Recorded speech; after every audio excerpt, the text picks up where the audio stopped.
What will you do to unlock innovation? In today's fast-paced world, innovation might not be enough. Tomorrow's pioneers of change will need to be agile, able to adapt, and committed like never before. Your host, Sana Vinding, invites you to listen in and join business leaders from around the world as they share their visions for success in our future business challenges. Welcome to Mind Innovation. I'm your host, Sana Vinding. I'm always excited to learn. And in today's podcast, we're going to talk about how to foster innovative thinking and the challenge within organizational development. I want to welcome Charlotte Allen. She has over 20 years of experience within leading change, organizational development, and innovation. And she's the CEO of Rebel Successful Leaders. So welcome, Charlotte. I'm really excited about our chat today. Thank you so much, Sana, for having me. I'm really excited about minding innovation as well. Yeah. So let's start here. So where does your passion for organization development and innovation come from? Right. So for me, the passion around organizational development and change and innovation comes from seeing so many wonderfully creative, brilliant people in primarily the STEM fields feel so unsatisfied with what they're being able to deliver, right? Yeah.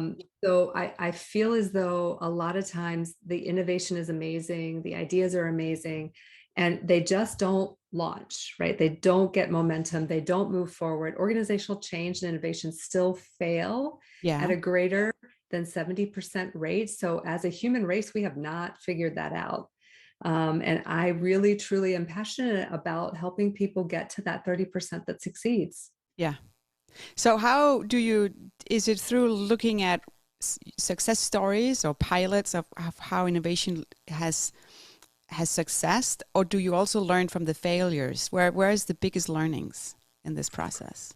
Right. So I think, of course, failure is important. And honestly, failure is not something to be feared. Failure is a learning. It provides us with learning. So failures are important to see, but also successes. And I would say that something in the STEM field that I've noticed is that so many people are so good at whatever their sort of expertise area is that they often overlook or go beyond the people parts of what change and innovation should be. So that is really where I focus. So can you share an example of what that looks like? Sure. So I have a client who is going through, let's call it digital transformation. So an IT project. They have a technical solution on board. They are moving through that, timeline, moving through their, matrix. They are implementing their solutions. And then what happens is that they end up doing a lot of what we would call fire drills. They end up getting folks upset, or people across the organization aren't sharing, or people say they don't know what's going on, or people will say, I'm not sure I'm on board with that. So then what happens as an organization, their projects stall.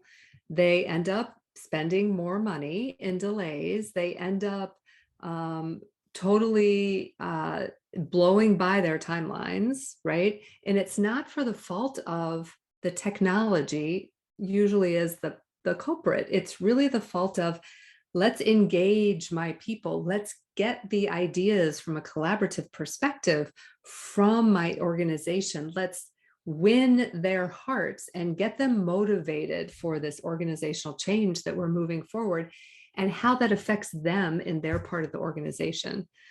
So that's really the turning point. It can save organizations money. It can save time. It can truly foster that collaborative spirit, which I think not many people can put a dollar figure against, but it definitely helps with speed of execution and distraction. So does that touch as well that you're working on, or you're evolving, the company culture as well? Culture is a very, very important aspect of this. So the company culture plays a critical role. As we all probably understand, culture is king or queen, right? Depending on where you sit. And culture is super, super important. So it is important that we understand what each cultural element of an organization is all about, because that is typically where you find your nuggets of transformation for that organization. Yeah. So what have you seen? Because with my experience, that's the company culture, that's how you trust each other, it's how you communicate, it's all the different teams. But you also have the background, we're all different. And that can be we're coming from different parts of the world. So we communicate differently based on either the culture we grew up in, or it could also just be the family that you grew up in, right? Do you actually have a big voice? You don't give you say your opinion, right? So how do you go in and help an organization to make sure that they listen to all these different areas and build a healthy company culture? So I will say I've worked both in a global organization where we have a multitude of different global cultures, and we struggle to all come together. And I've also worked within organizations where, you're primarily within a country, or your commonalities are larger than your differences. And quite honestly, the facet that I focus on is really, as people, as an individual, we each bring or have the opportunity to bring something unique that only we can bring, right? And if we are, as people, able to bring that forward, we are more engaged in our work. Yeah. Okay. So it starts with what's our uniqueness, and it starts with our abilities to feel good about bringing that forward. Okay. So if you can get an organization to understand those two parts, then it's really about, okay, now I have a team of like 10 or 15 people working on an initiative who are all unique and different, who are all bringing something unique and different.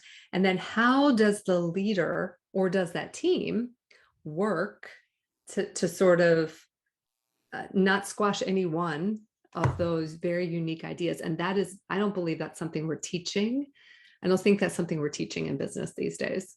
No. So, yeah. yeah. What I've seen is also, if you get, not everybody wants to get too personal, but if you can get a little bit personal, right, that builds more trust in a team. So you have a little bit more in common, or you know what's going on at home, or you know what's happening in their private life.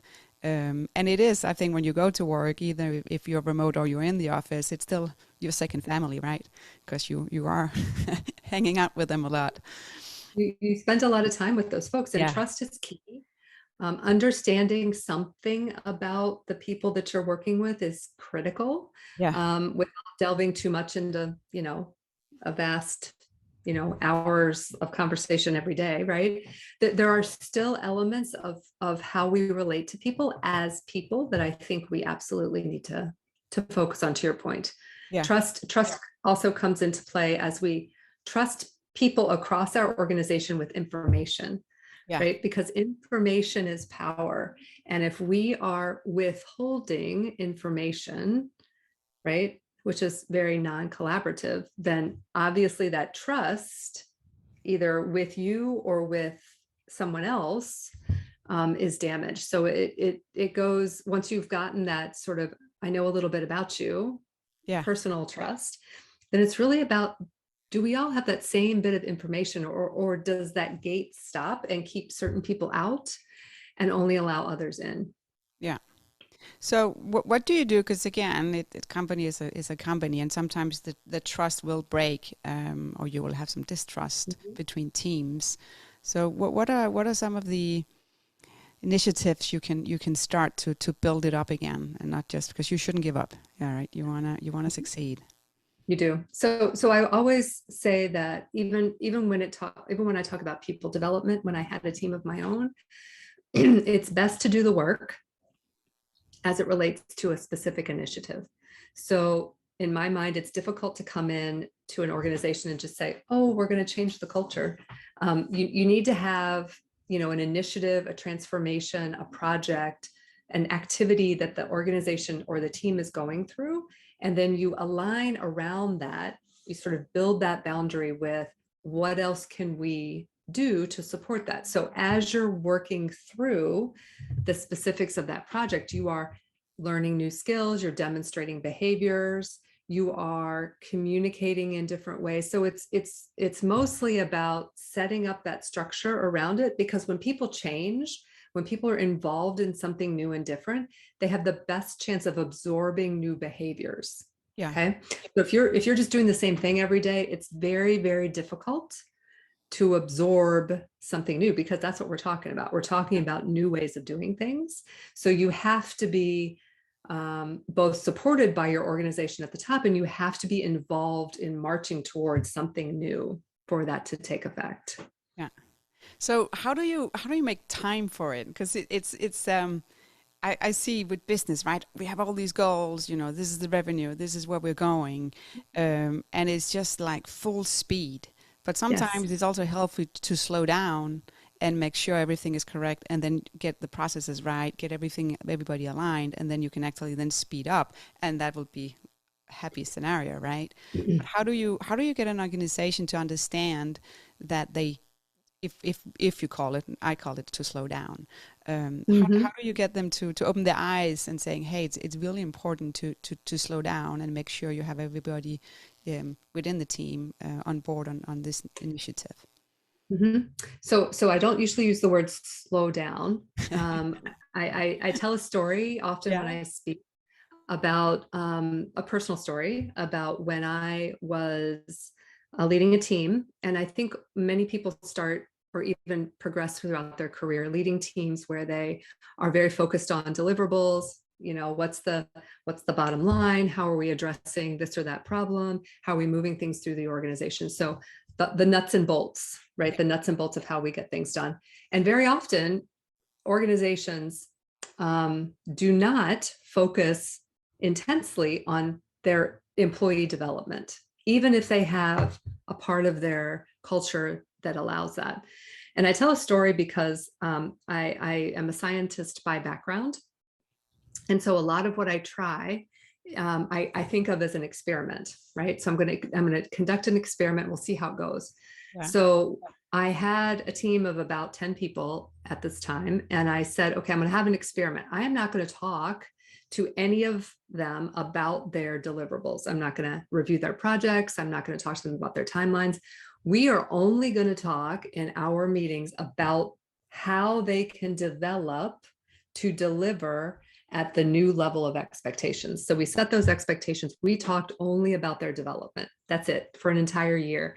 And I will have to tell you, it was not slow because they felt like they were sprinting. Yeah. But the transformation that happened, and I think every human being can relate to this, when you have a person, especially at work, who invests in you as a human being, not for the benefit of their company, but so that you can become better at who you are and what you do, that kind of an investment pays dividends, because you're like, wow, that's cool. You're talking to me about stuff that's going to like help me in life, right? Yeah. You're investing in me. So it becomes easy for them to do their development because it's related to a project. It becomes natural for us to talk about it because they are transforming as we're working, and their engagement and their value goes way up. So that experiment, which I thought was going to start out to just be a few months, ended up being my approach forever. So I would say that I would say it's not a soft skill, because that's a word that is often associated with these kinds of things. I would say it's not slowing down. I would say when you invest in your people, you don't have to spend your time, because most of us don't enjoy spending the time in the weeds, right? We don't enjoy doing all of those things in all of that detail and running after people and finding out what's going on. That's not fulfilling to everyone. So spending time developing them and spending time with that people element is not intuitive, because we're not taught it, because we don't have skills that are strong in those areas. But it is absolutely so much more rewarding, and it can help your organization go so much faster. I like that story. That's a good story. It's always good with personal. So is how big was that organization, if I can ask? That was a global CPG. Okay. Global CPG. Huge. Yes. So if it's a small or medium company, will that succeed, do you think, in the same way? Because in smaller companies, you have one person can have multiple hats on, right? Or multiple more responsibilities. So is that still feasible, you think? It is absolutely still feasible. It's probably more likely that would be successful, because in smaller companies, you have the ability to move faster. Larger organizations have a lot of structure, but they are definitely constrained Yeah. by process, by layers, by having the number of people to make decisions in a room is just really daunting. But smaller companies have decision making quicker, they have less processes, and they have the ability to just move so much faster. So in a call it small to medium sized company, which are really then targeted with is, does the leadership align with this approach, right? It's just like everything else. If your leader is not invested in this, then it's likely not going to happen. And that becomes more and more evident the smaller the company gets. Yeah. Okay.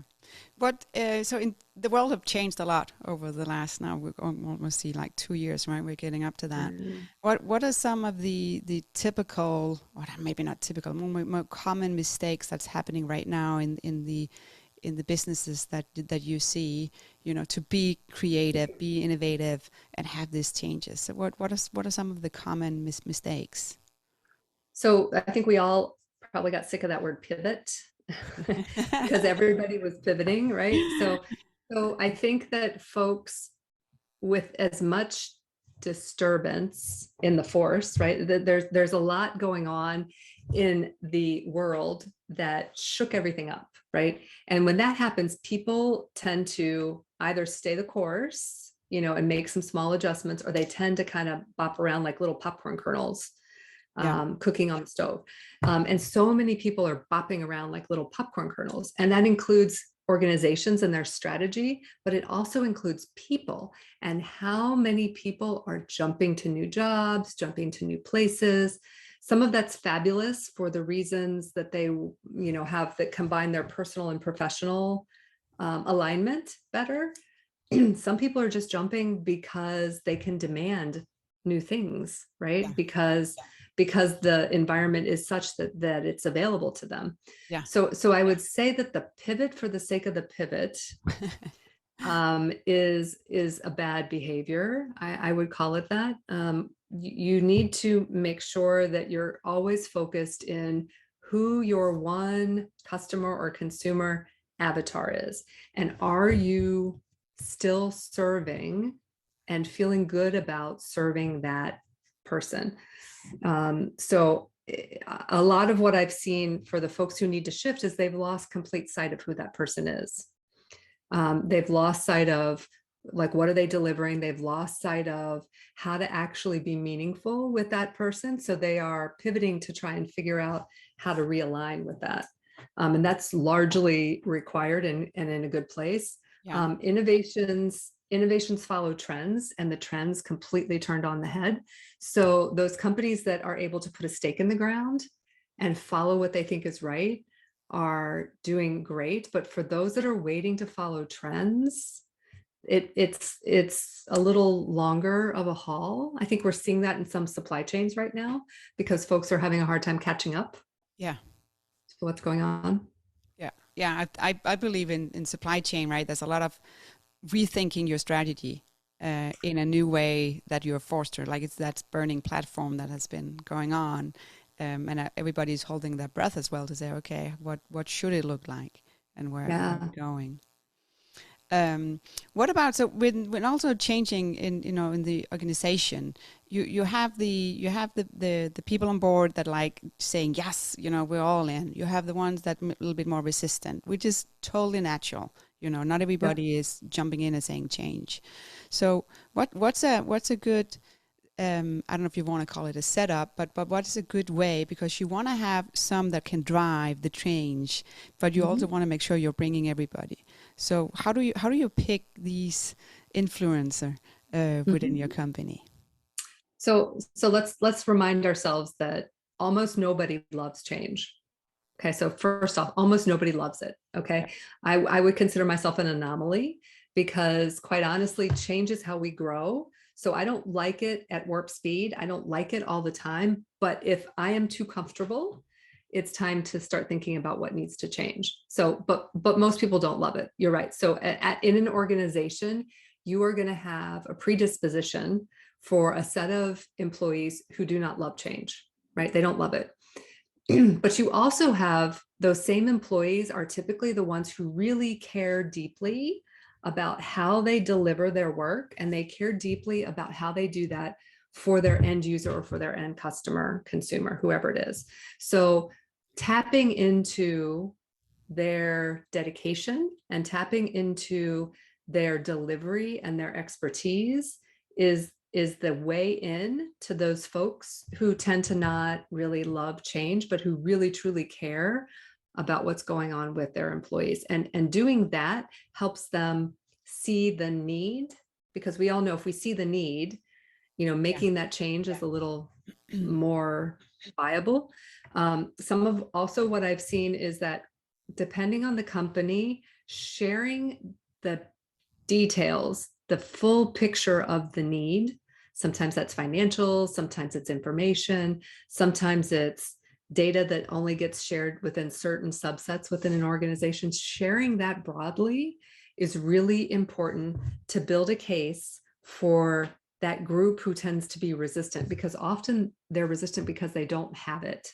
Yeah. Right? They're resistant because they don't know. And because they do care so much, it's hard for them to make the leap without it. Yeah. And then you've got the folks who love it, who want to go and who are high powered. And those are the folks who need the skills to build within themselves that ability to be that point of difference, to be that point of change, to be the agent, the influencer within the company who can actually make it happen, because they still need to remember that not everybody loves it. No. I've seen, I think at one point where I had one that really didn't want to change or follow the process. And this person asked good questions. And in the end, after a few months, she was actually the one following the process, because she has changed it. She was not aware how she changed it, but because she gave so much feedback, we modified it and changed it because she had so many good questions. And in the end, she was the one that was the perfect following the process. And then she actually, I don't think she said she loved it, but I was just sitting there after like, yeah, right. She was the most persistent person. I gave her a lot of attention, and she was actually the main contributor to make this process even better. Yes, because you took her unique offering, her ideas, Yeah. and you incorporated that into the whole. So that's a fabulous example of making sure that she was heard and making sure that you valued her contributions. That's exactly the kind of thing that we work through with organizations. Yeah, but it takes time. I think that's you have to be honest about that as well. Yeah. So what are you talked about trends before, and we have companies waiting to see. So what's going on right now? What are you seeing trending in all the different organizations? What's going on? I see a lot of technology transformation across a variety of different arenas. A lot of people have understood through the last 2 years that technology is a huge enabler. So in companies for which that had been an obstacle, for which they had not wanted to move or thought it was important to move, that obstacle is all of a sudden gone, and now they get it, they understand it. So now those projects to transform, however they offer, maybe it's how they do business, maybe it's how they internally work together, but those technology projects are absolutely ramping up.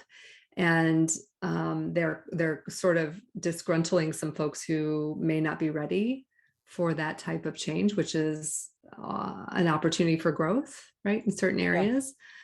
So that's one thing. I will say that supply chain, as you have mentioned, is another huge area. We've through this past couple of years have been introduced to how fragile so many of our supply chains are. And we now need to understand, do we want to live with that, or do we want to change that? So I think the supply chain experts are really looking at, what's the next leap for them? What's the next innovation within that supply chain. The other space that folks have been talking about is really banking, right? So when we weren't allowed to use money to buy stuff, physical paper or coin money to buy stuff, along with that same rise of Bitcoin, and I don't personally have a perspective on that, but the combination of not being able to use money and have to do everything electronically and not really even being able to hand somebody a card. And then this sort of concept of fractional accounting is just, it's a fascinating area that I think is causing a lot of change within that financial space that touches all of our lives. Yeah. So we're going to have like a new jump, right? And we will be leaping in many places. Yes. Yeah. Cool. What if you now look back, right, like 10 or 20 years ago? What will you give yourself like an advice? Because this is it's a tough one. But so I think we all have that lens of experience, which is great to have when we look back 10 years and you see so many things that you could have done differently. I would say that I knew this 10 years ago, but I would say that now I know it even bigger. This phrase of bold and balanced is a phrase that's been sticking into my head lately, because I think as we move forward, we tend to, especially women, I will say this as a gender, we tend to not be as bold as potentially we want to be, or as potentially as we could be. So I think that opportunity and that need for a bold presence, a bold delivery, a bold set of influencing skills is super important. And it's also important to remember to balance that with the stuff we always used to balance it with, right? The facts, the data, the details, the what ifs. But the boldness of it is even more critical. So bold and balanced, I would say. Go bolder than you think you need to.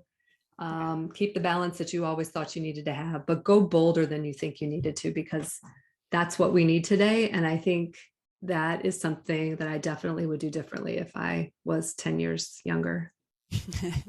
Hey, well, you have so much experience now, right? So enjoy. Still time to go bolder. Still time to go bolder. Put it up. So no. Thank you so much for being on the podcast. If somebody wants to reach out to you, how can they find you? So a website is rebelsuccessforleaders.com. So they can check out a variety of stuff there. I would love to connect with people on LinkedIn. It's my primary social platform. So Charlotte Allen Food Innovator is how you'd find me there, or search for Charlotte Allen Rebel Success. You'll find me that way too. So I'd love to hear from your listeners and understand their needs and concerns. That'd be great. Perfect. And I will put links in the notes as well, and on the mindinnovation.com. So it's easy to link up to you as well. So thank you so much. I really enjoyed it today. I enjoyed it too, Sana. It was great talking to you today. If you enjoy this podcast, maybe you'd like to hear more, please subscribe wherever you listen to podcasts. Be sure also to check out our website, mindtheinnovation.com. And remember, stay curious and keep learning.